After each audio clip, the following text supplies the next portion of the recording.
ನಮಸ್ಕಾರ ಎಲ್ಲರಿಗೂ ಶೇರ್ ಸುದ್ದಿ ಒಂದು ಚಾನಲ್ಗೆ ಸ್ವಾಗತ. ನಾನು ಆರ್ಯನ್ ಚೇತನ್ ರಾಜ್. ಬನ್ನಿ ನಾಳೆಯ ನಿಫ್ಟಿ ಹಾಗೂ ಬ್ಯಾಂಕ್ ನಿಫ್ಟಿಯ ಇಂಪಾರ್ಟೆಂಟ್ ಸಪೋರ್ಟ್ಸ್ ಮತ್ತೆ ರೆಸಿಸ್ಟೆನ್ಸ್ ಲೆವೆಲ್ಗಳನ್ನ ನೋಡ್ಕೊಂಡ್ ಬರೋಣ. ಇವತ್ತಿನ ಡೇಟ್ ಮೇ 13, 2025. ವಿಡಿಯೋ ಶುರು ಮಾಡೋಕ್ಕೂ ಮುಂಚೆ ಇನ್ನೂ ಯಾರ್ಯಾರು ನಮ್ಮ ಚಾನಲ್ಗೆ ಸಬ್ಸ್ಕ್ರೈಬ್ ಆಗಿಲ್ವೋ ಹಾಗೆ ಸಬ್ಸ್ಕ್ರೈಬ್ ಮಾಡ್ಕೊಳ್ಳಿ, ಹಾಗೆ ಬೆಲ್ ಐಕಾನ್ ಒತ್ತೋದನ್ನ ಮರಿಬೇಡಿ. ಬನ್ನಿ ವಿಷಯಕ್ಕೆ ಬರೋಣ. ನಿಫ್ಟಿ ಹಾಗೂ ಬ್ಯಾಂಕ್ ನಿಫ್ಟಿಯ ಚಾರ್ಟ್ ಅನಾಲಿಸಿಸ್ ಶುರು ಮಾಡೋದಕ್ಕೆ ಮುಂಚೆ FIIs ಮತ್ತೆ DIIs ಗಳ ಡೇಟಾನ ನಿಮಗೆ ತಿಳಿಸ್ಕೊಟ್ಬಿಡ್ತೀನಿ. DIIs ಗಳು 1448 ಕೋಟಿಯಷ್ಟು ಬೈ ಮಾಡಿದ್ದಾರೆ. FIIs ಅಂದ್ರೆ ಫಾರಿನ್ ಇನ್ಸ್ಟಿಟ್ಯೂಷನಲ್ ಇನ್ವೆಸ್ಟರ್ಸ್ 1245 ಕೋಟಿಯಷ್ಟು ಬೈ ಮಾಡಿದ್ದಾರೆ. ನೆಕ್ಸ್ಟ್ ಬನ್ನಿ ಇವತ್ತಿನ ನಿಫ್ಟಿಯಲ್ಲಿ ಟಾಪ್ ಗೇನರ್ಸ್ ಯಾರು, ಟಾಪ್ ಲೂಸರ್ಸ್ ಯಾರು ಅಂತ ನೋಡ್ಕೊಂಡ್ ಬರೋಣ. ಟಾಪ್ ಗೇನರ್ಸ್ ನ ಲಿಸ್ಟ್ ಅಲ್ಲಿ ಇವತ್ತು BEL 4.06% ಅಪ್ಪಲ್ಲಿ ಕ್ಲೋಸ್ ಆಗಿದೆ. ಜಿಯೋ ಫಿನಾನ್ಸ್ 1.83% ಅಪ್ಪಲ್ಲಿ ಕ್ಲೋಸ್ ಆಗಿದೆ. ಹೀರೋ ಮೋಟೋ 1.77% ಅಪ್ಪಲ್ಲಿ ಕ್ಲೋಸ್ ಆಗಿದೆ.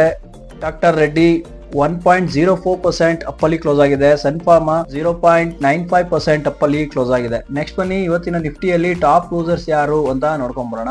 ಟಾಪ್ ಲೂಸರ್ಸ್ ನ ಲಿಸ್ಟ್ ನಲ್ಲಿ ಇವತ್ತು ಇನ್ಫೋಸಿಸ್ 3.63% ಡೌನ್ ಅಲ್ಲಿ ಕ್ಲೋಸ್ ಆಗಿದೆ. ಇಟರ್ನಲ್ 3.34% ಡೌನ್ ಅಲ್ಲಿ ಕ್ಲೋಸ್ ಆಗಿದೆ. ಪವರ್ ಗ್ರಿಡ್ 3.19% ಡೌನ್ ಅಲ್ಲಿ ಕ್ಲೋಸ್ ಆಗಿದೆ. HCL ಟೆಕ್ 3.02% ಡೌನ್ ಅಲ್ಲಿ ಕ್ಲೋಸ್ ಆಗಿದೆ. TCS 2.83% ಡೌನ್ ಅಲ್ಲಿ ಕ್ಲೋಸ್ ಆಗಿದೆ. ನೆಕ್ಸ್ಟ್ ನಾವು ನಿಫ್ಟಿಯ ಚಾರ್ಟ್ ಅನಾಲಿಸಿಸ್ ಶುರು ಮಾಡೋದಕ್ಕೂ ಮುಂಚೆ ನಿನ್ನೆ ನಾವು ಮಾಡಿದಂತಹ ನಿಫ್ಟಿ ಮತ್ತು ಬ್ಯಾಂಕ್ ನಿಫ್ಟಿಯ ಚಾರ್ಟ್ ಅನಾಲಿಸಿಸ್ ಪರ್ಫೆಕ್ಟ್ ಆಗಿ ಇತ್ತಾ ಇಲ್ವಾ ಅಂತ ನೋಡೋದಾದ್ರೆ ನಿನ್ನೆ ನಾನು ತಿಳಿಸ್ಕೊಟ್ಟಿದ್ದೆ, ಇದು ನಮ್ಮ ಸಪೋರ್ಟ್ ಆಗಿರುತ್ತೆ, ಇದು ನಮ್ಮ ರೆಸಿಸ್ಟೆನ್ಸ್ ಲೆವೆಲ್ ಆಗಿರುವ ಸಾಧ್ಯತೆ ಇರುತ್ತೆ ಅಂತ ತಿಳಿಸಿದ್ದೆ. ನೆನಪಿದ್ಯಾ? 24,440 ನಮ್ಮ ಸಪೋರ್ಟ್ ಆಗಿರುತ್ತೆ, ಸ್ಟ್ರಾಂಗ್ ಸಪೋರ್ಟ್ ಆಗಿರುತ್ತೆ ಅಂತ ಹೇಳಿದ್ದೆ. ನೋಡಿ ಈ ಲೆವೆಲ್ಗೆ ಬಂದು ಮಾರ್ಕೆಟ್ ಈ ಲೆವೆಲ್ ಅಂತ ಹೇಳೋದಲ್ಲ 24,440 ರೇಂಜ್ಗೆ ಓಪನ್ ಆಗಿ ಅಲ್ಲಿ ಸಸ್ಟೈನ್ ಆಗ್ದೇನೆ ಮೇಲ್ಗಡೆ ಹೋಗೋ ರೀತಿ ಹೋಗಿ ನೋಡಿ 24,920 ನಮ್ಮ ರೆಸಿಸ್ಟೆನ್ಸ್ ಲೆವೆಲ್ ಆಗಿರುತ್ತೆ ಅಂತ ಹೇಳಿದ್ದೆ. ಪರ್ಫೆಕ್ಟ್ ಆಗಿ ಅಲ್ಲಿ ಟಚ್ ಆದ ಕೂಡಲೇ ಮತ್ತೆ ಮಾರ್ಕೆಟ್ ಡೌನ್ ಟ್ರೆಂಡ್ ಅಲ್ಲಿ ಬಂತು. ಇದು ಇಲ್ಲಿ ಯಾವುದೇ ರೀತಿಯ ಬ್ರೇಕ್ಔಟ್ ಸಿಗ್ಲೇ ಇಲ್ಲ. ಈ ಲೆವೆಲ್ಗಳನ್ನ ದಾಟಿದ ನಂತರನೇ ನಾವು ಟ್ರೇಡ್ಗೆ ಮಾಡಬೇಕು, ಅದರ್ವೈಸ್ ಸೈಡ್ ವೇಸ್ ನಲ್ಲಿ ಇರುತ್ತೆ. ಇಲ್ಲಿ ಬೈಯಿಂಗ್ ಆಪರ್ಚುನಿಟೀಸ್ ನ ಹುಡ್ಕೋದಕ್ಕೆ ಹೋಗ್ಬೇಡಿ, ನಿಮ್ಗೆ ಬೈಯಿಂಗ್ ಆಪರ್ಚುನಿಟಿ ಸಿಗಲ್ಲ. ಇದು ಸೆಲ್ಲರ್ಸ್ ನ ಅಡ್ಡ ಆಗಿರುತ್ತೆ, ಟೈಮ್ ಪಾಸ್ ಮಾಡಿಸೋದೇ ಅವರ ಗುರಿ. ಸೊ ಈ ಲೆವೆಲ್ಗಳನ್ನ ದಾಟ್ಲೇ ಇಲ್ಲ ಇವತ್ತು ಮಾರ್ಕೆಟ್. ನಾವು ನಿನ್ನೆ ಪ್ರೆಡಿಕ್ಷನ್ ಮಾಡಿದ್ದು ಕರೆಕ್ಟ್ ಆಗಿತ್ತು. ಸೊ ನೆಕ್ಸ್ಟ್ ಬನ್ನಿ ಬ್ಯಾಂಕ್ ನಿಫ್ಟಿಯ ಚಾರ್ಟ್ ಅನಾಲಿಸಿಸ್ ನೋಡ್ಕೊಂಡ್ ಬರೋಣ. ಸೇಮ್ ನಿನ್ನೆ ಬ್ಯಾಂಕ್ ನಿಫ್ಟಿನಲ್ಲಿ ನಾವು ಚರ್ಚೆ ಮಾಡಿದ್ವಿ 54,540 ನಮ್ಮ ಸಪೋರ್ಟ್ ಆಗಿರುತ್ತೆ, ಸ್ಟ್ರಾಂಗ್ ಸಪೋರ್ಟ್ ಆಗಿರುತ್ತೆ ಅಂದ ಕೂಡಲೇ ಮಾರ್ಕೆಟ್ ನೋಡಿ ಇವತ್ತು ಅದೇ ರೇಂಜ್ ನ ಟಚ್ ಆದ ಮೇಲೆ ಯಾವ ಒಂದು ಲೆವೆಲ್ಗೂ ಬ್ರೇಕ್ಔಟ್ ಕೊಡದೇನೆ ಮಧ್ಯದಲ್ಲೇ ಸೆಂಟರ್ ಆಫ್ ದಿ ಪಾಯಿಂಟ್ ಅಲ್ಲೇ ನೋಡಿ ಆಟ ಆಡಿದೆ.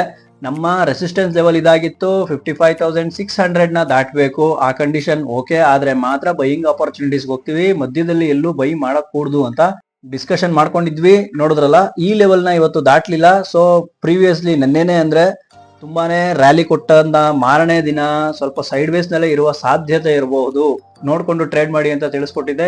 ಸೊ ಬ್ಯಾಂಕ್ ನಿಫ್ಟಿನಲ್ಲಿ ನಿನ್ನೆ ನಾವು ಮಾಡಿದಂತಹ ಪ್ರೆಡಿಕ್ಷನ್ ಪರ್ಫೆಕ್ಟ್ ಆಗಿ ಇದೆ. ನೆಕ್ಸ್ಟ್ ಬನ್ನಿ ನಾಳೆಯ ನಿಫ್ಟಿ ಹಾಗೂ ಬ್ಯಾಂಕ್ ನಿಫ್ಟಿಯಲ್ಲಿ ಚಾರ್ಟ್ ಅನಾಲಿಸಿಸ್ ನೋಡ್ಕೊಂಡ್ ಬರೋಣ. ನೆಕ್ಸ್ಟ್ ನಾವು ನಿಫ್ಟಿಯ ಚಾರ್ಟ್ ಅನಾಲಿಸಿಸ್ ನೋಡೋದಾದ್ರೆ 15 ಮಿನಿಟ್ಸ್ ನ ಟೈಮ್ ಫ್ರೇಮ್ ನಲ್ಲಿ ನಮಗೆ ಕ್ಲೋಸಿಂಗ್ ಕೊಟ್ಟಿರೋದು ಇವತ್ತು ಈ ರೇಂಜ್ ನಲ್ಲಿ 24,592 ಈ ರೇಂಜ್ ನಲ್ಲಿ ಕ್ಲೋಸಿಂಗ್ ಕೊಟ್ಟಿದೆ. ಓಕೆನಾ? ನಾಳೆ ನಾವು ಸಪೋರ್ಟ್ ಮತ್ತೆ ರೆಸಿಸ್ಟೆನ್ಸ್ ಲೆವೆಲ್ ಗಳನ್ನ ಹುಡ್ಕೋದಾದ್ರೆ ನಮಗೆ 24,440 ಇವತ್ತು ಅದೇ ರೇಂಜ್ ಅಲ್ಲಿ ಇವತ್ತು ಸಪೋರ್ಟ್ ಕಾಣಿಸ್ತಾ ಇದೆ. ಸ್ಟ್ರಾಂಗ್ ಸಪೋರ್ಟ್ ಅದೇ ಲೆವೆಲ್ ಆಗಿದೆ ನೋಡಿ. ಪ್ರೀವಿಯಸ್ ಅಲ್ಲಿ ನಮಗೆ ಇದೇ ಒಂದು ಸಪೋರ್ಟ್ ಆಗಿ ಆಕ್ಟ್ ಆಗ್ತಾ ಇದೆ.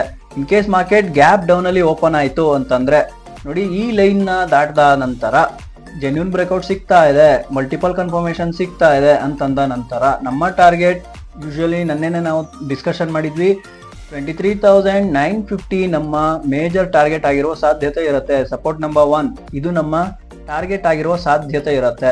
In case market gap up ಅಲ್ಲಿ ಓಪನ್ ಆಯ್ತು ಅಂತ ನೋಡೋದಾದ್ರೆ 24,920 ಈ ಲೆವೆಲ್ ನಮಗೆ ರೆಸಿಸ್ಟೆನ್ಸ್ ಲೆವೆಲ್ ಆಗಿರುವ ಸಾಧ್ಯತೆ ಇರುತ್ತೆ R1. ಓಕೆನಾ? ಇಲ್ಲಿ ನಮಗೆ ರಿಜೆಕ್ಷನ್ ನೋಡಿದ್ರಲ್ಲ, ಇದು ರಿಜೆಕ್ಷನ್ ಪಾಯಿಂಟ್ ಆಗಿದೆ. ಪ್ರೀವಿಯಸ್ ಅಲ್ಲೂ ಕೂಡ ಇದೇ ರಿಜೆಕ್ಷನ್ ಪಾಯಿಂಟ್ ಆಗಿತ್ತು. ನಿನ್ನೆನೆ ಇದನ್ನ ನಾವು ಚರ್ಚೆ ಮಾಡಿದ್ವಿ. ಇದು ನಿನ್ನೆಯ ಒಂದು ಹಳೆಯ ಲೈನೇ ಆಗಿದೆ.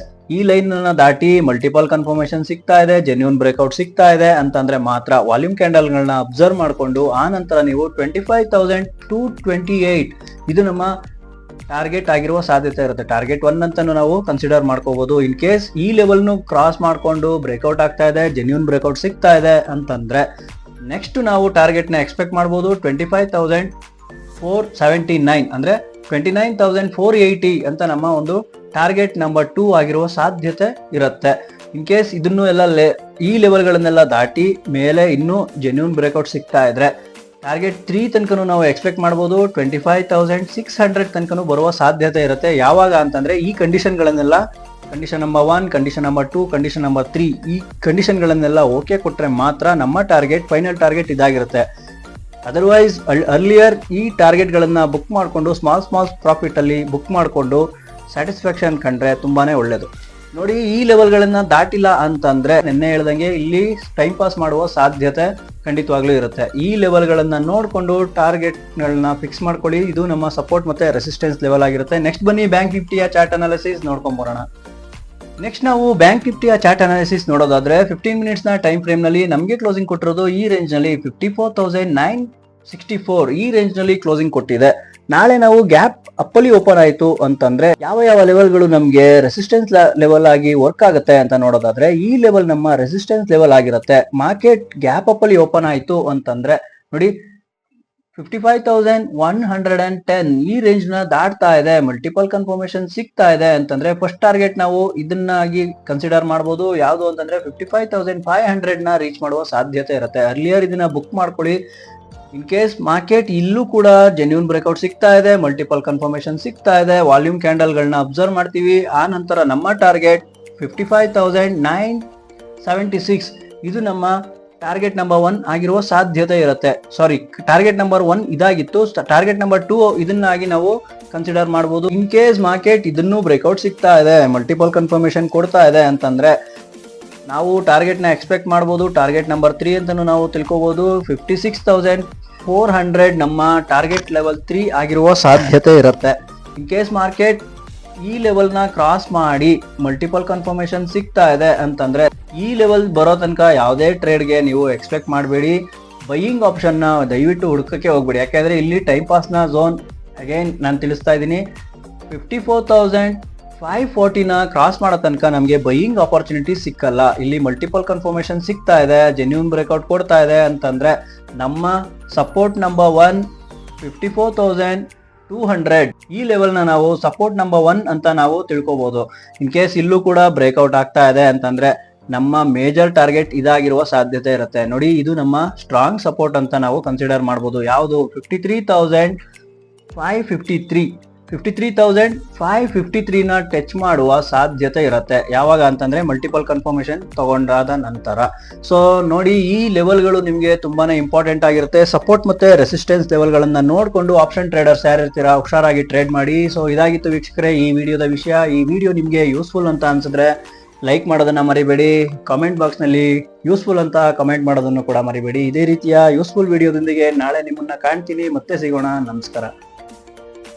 ನೀವು ಶೇರ್ ಮಾರ್ಕೆಟ್ಗೆ ಹೊಸಬ್ರಾಗಿದ್ರೆ ಶೇರ್ ಮಾರ್ಕೆಟ್ ನಲ್ಲಿ ಟ್ರೇಡ್ ಮಾಡೋಕೆ ಹಾಗೆ ಇನ್ವೆಸ್ಟ್ಮೆಂಟ್ ಮಾಡೋಕೆ ಡಿಮೆಟ್ ಅಕೌಂಟ್ ನ ಅವಶ್ಯಕತೆ ಇರುತ್ತೆ. ಯಾರ ಹತ್ರ ಡಿಮೆಟ್ ಅಕೌಂಟ್ ಇಲ್ವೋ ಅವರು ಫ್ರೀ ಆಗಿ ಡಿಮೆಟ್ ಅಕೌಂಟ್ ನ ಓಪನ್ ಮಾಡ್ಕೊಳ್ಳಿ. ಡಿಸ್ಕ್ರಿಪ್ಷನ್ ಅಲ್ಲಿ ಲಿಂಕ್ ನ ಶೇರ್ ಮಾಡಿರ್ತೀನಿ, ಅದನ್ನ ಯೂಸ್ ಮಾಡ್ಕೊಂಡು ಫ್ರೀ ಆಗಿ ಡಿಮೆಟ್ ಅಕೌಂಟ್ ನ ಓಪನ್ ಮಾಡ್ಕೊಳ್ಳಿ.